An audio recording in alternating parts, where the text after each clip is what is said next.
আসসালামু আলাইকুম রহমতুল্লাহি ওয়া আজকে খুব ভাইরাল নিউজ লয়ে কথা হইতে আইছি। যারা আমার থামেল দেখছেন তারা বুঝিতে জন্য আসলে মূল ঘটনা কি। আমরা এমন একটা দেশে বসবাস করি এবং এমন দেশে আমরা থাকি যা আমরা যে মানুষ বলতেই নিজের লজ্জা লাগে। আসলে বাস্তব কথা, আমরা আদৌ কি মানুষ আছি না জানোয়ার হই গেছি গা, এটাও আমার মাথায় ধরে না। তা আগে আরা একটু চাই ভিডিও গান কেনা করি চাই, তারপরে আরা এ ব্যাপারে কিছু কথা হইও।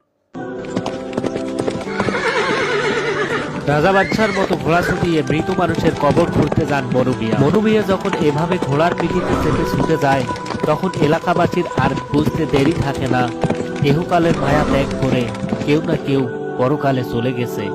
আর সেখানে কবর খনন করার জন্যই মনু মিয়া ঘোড়া নিয়ে বেরিয়ে পড়ছে। মনু মিয়া এতটাই নিখুঁতভাবে কবর খনন করতে পারেন যে তাকে এলাকাবাসী কবর খননের ইঞ্জিনিয়ার বলেই ডাকে। এলাকাবাসী অনেকেই বলেন তার হাতে জাদু আছে।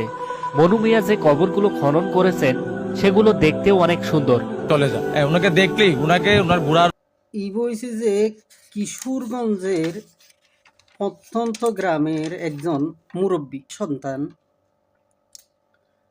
তো ওরা দুইজনই স্বামী স্ত্রী, তারা দুইজনে থাকে। বেচারা তার জীবনে 40 বছর জীবনে সে শুধুমাত্র তার কাজ হয়েছে যে শুধু কবর কুঁদা, মানে কবর কুড়া। তো সে গত বুধবারে অসুস্থ হয়ে গেছে। অসুস্থ হওয়ার পরে উনি গেছেন হসপিটালে যাওয়ার সুবাদে ওনার যে জমিন বেচে একটা গুঁড়া খরিদ করেছিল, ওই গুঁড়াটি দুর্বৃত্তকারীরা নিয়ে গুঁড়াটিকে হত্যা করে ফেলেন। তো ওনাকে কিশোরগঞ্জ হসপিটাল থেকে ওনাকে রেফার করা হয়েছে হচ্ছে ঢাকা। উনি চিকিৎসাধীন অবস্থায় আছেন, যে উনি এখনো জানেন না যে ওনার গুঁড়াটিকে মেরে ফেলা হয়েছে।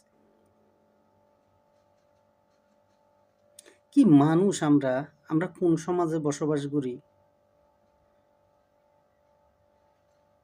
উনি একজন কিশোরগঞ্জের বিভিন্ন গ্রামের কবর কুড়ার কারিগর হিসাবে পরিচিত লাভ করেন, এবং উনি যে রাস্তা দিয়ে গুঁড়া দিয়ে যায় তখন মানুষ বুঝতে পারে যে আজকে কোনো একজন মারা গেছে।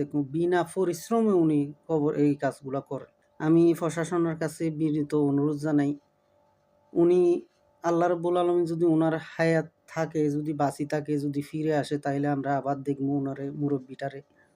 আমি ওনার সুস্থতা ও দীর্ঘায়ু কামনা করি, আল্লাহ যেন ওনারে সুস্থ করে দিই।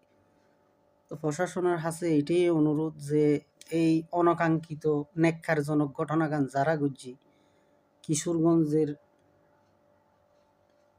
প্রশাসন এটা উদ্ঘাটন করি, যারা এই অপরাধের সাথে জড়িত তারারে দৃষ্টান্তমূলক শাস্তির দাবি জানায়।